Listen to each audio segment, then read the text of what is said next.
제가 어제 지역구 현장을 좀 돌아봤는데 그중에 인상적인 장면이 하나 있었습니다. 노점을 하는 아주 나이든 할머니셨는데 이분이 식당을 하는데 식당이 너무 안 돼서 이 푸성기라도 팔아야 되겠다라고 해서 길거리로 나왔다면서 저보고 꼭 식당 한번 들러달라고 이렇게 간절하게 부탁하셨습니다. 손님이 아예 없다고 합니다. 경제 상황이 너무 안 좋습니다. 이 경제 파탄, 민생 파탄의 책임은 현 정부에 있습니다. 이번 선거는 이번 정부의 이 민생 파탄, 경제 무능, 국기 문란에 대해서 심판하는 선거입니다. 이 민생 파탄에 전적인 책임이 있는 정부 여당이 지금 폭력적으로 국정을 운영하고 있습니다. 카이스트 학위 수여식에서 R&D 예산 삭감을 항의했다는 이유로 소위 입을 틀어막고 강제로 끌어내는 그런 사건이 있었습니다. 제가 대학 다닐 때, 젊을 때 생각 중에 공포스러운 장면이 하나 있습니다. 소위 사과탄 가방을 맨 백골단이었죠. 정말 공포 그 자체였습니다. 사과탄과 백골단이 다시 등장하는 게 아닌가 하는 그런 걱정이 듭니다. 해병대원 순직 사고가 발생한 지 오늘로 7달이 지났습니다. 그런데 역시 이 사건에 대해서도 박정훈 대령 입막음 탄압만 결란이었습니다. 그리고 이 수사 외압의 당사자인 신범철인가요? 신범철이죠. 이 신범철 차관을 공천했다는 거 아니겠습니까? 이 수사 외압 의혹에 책임이 없다고 할 수 없는 관련성이 있어 보이는 인사를 공천한 것도 결국은 입틀막 공천 아니냐 이런 지적이 있습니다.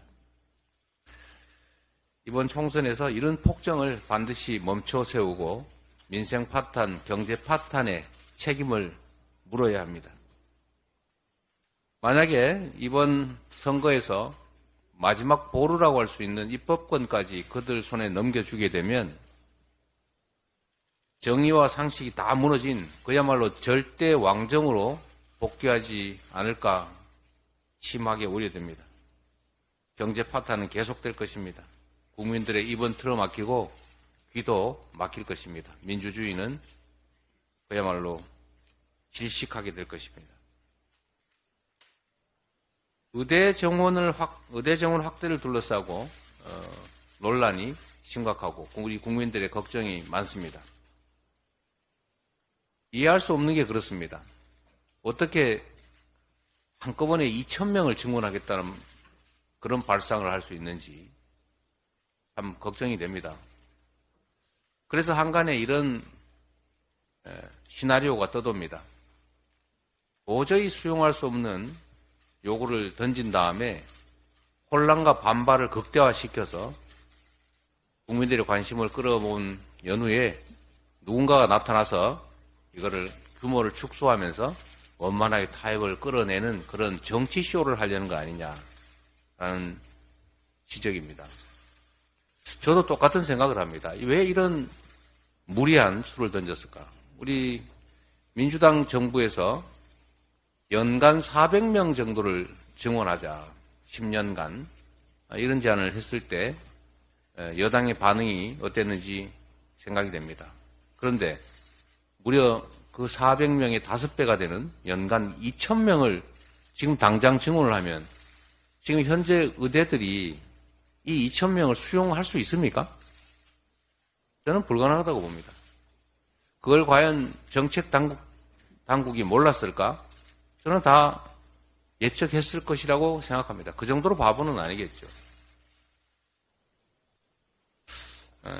이 민생의 문제, 이 국정 문제를 이런 정략으로 접근한다고 하는 게 사실이라면 정말로 심각한 일입니다.